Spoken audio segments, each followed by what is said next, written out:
Do want to get to your top stories this morning. That weekend winter storm left Twin Cities streets packed with snow. Certainly did. And starting last night, a snow emergency for both St. Paul and Minneapolis. Our Maria Listignoli joins us downtown Minneapolis with more on what we need to know with this first emergency snow this season.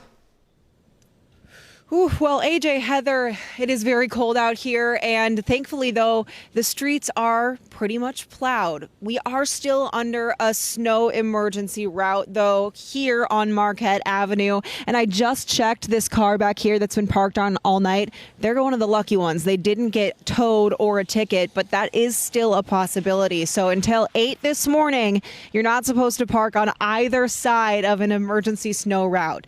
Then from 8 this morning until 8 tonight in Minneapolis, you should not park on the even-numbered side of a non-snow emergency route. Tomorrow, it switches. Don't park on the odd-numbered side of the street.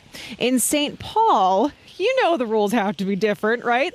The night plow roads are being cleared right now. Starting at 8 this morning, they'll start on the day plow routes. Reminder, there are no signs for the day plow routes, so you only know if they're there if they don't have a night plow sign. Oh, I know it's confusing, and a lot of drivers do get tripped up over it. But if you don't follow the city rules, you could be ticketed or towed. Back last winter, there was a bunch all the way down this road. They got just about everybody one morning. It was crazy. It can happen. It can definitely happen. It's very confusing, especially at the beginning of the season. So don't be afraid to go onto the city websites. Each one has an interactive map that really shows you where to park and where to not park during these snow emergencies. And Minneapolis's emergency ends tomorrow. St. Paul's should wrap up on Thursday. Yeah, be sure to always sign up for those alerts, too, if you live in Minneapolis or St. Paul. Yeah, if you're in the suburbs, you can almost always guarantee things will be okay. But in the cities, it's a different story. It's a different story. You got a lot of cars in the city. All right, Maria, thank you. We are working to learn more this morning after a fire left one person hurt and several other residents displaced. This happened just before 6 o'clock Sunday night. This was on West Broadway in Robbinsdale. According to the police department, multiple agencies did have to be called in to help. When crews arrived, they rescued one person who had been trapped on the third floor. Fire officials say a man was hurt after running into the burning building, but he is expected to recover. Now, all 12 residents of that 12-unit complex, they are displaced this morning. The Red Cross is helping them out. Cause of the fire is under investigation. 6:05, we want to get to national news now because more proposed limits from the White House on immigration. Over the Thanksgiving weekend, President Trump announced he would permanently pause migration from what he called third world countries. He ordered a review of green cards issued to migrants from 19 countries, particularly focusing on Somalia.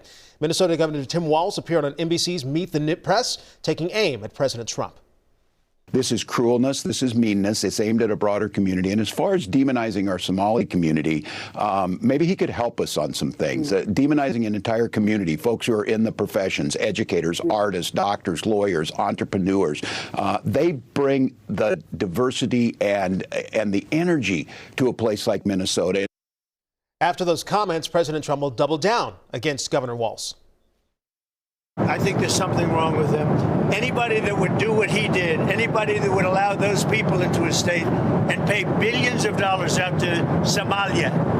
We give billions of dollars to Somalia. It's not even a country because it doesn't function like a country. The president's newest immigration proposals came right after 2 National Guard troops were shot in Washington, D.C. One was killed. The alleged shooter in that case is an Afghan national. Now, the president hasn't said when or if any of these changes might take effect or how they'd be implemented. But here in Minneapolis, Alight is a nonprofit. It works with immigrants who have legal status and say that they plan to walk alongside them in this uncertainty.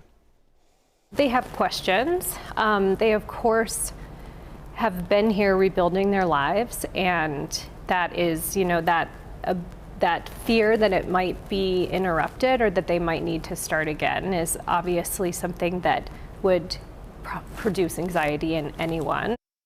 According to the Minnesota Department of Human Services, nearly 1,400 Afghans resettled in Minnesota. This was between September of 2021 and September of 2022.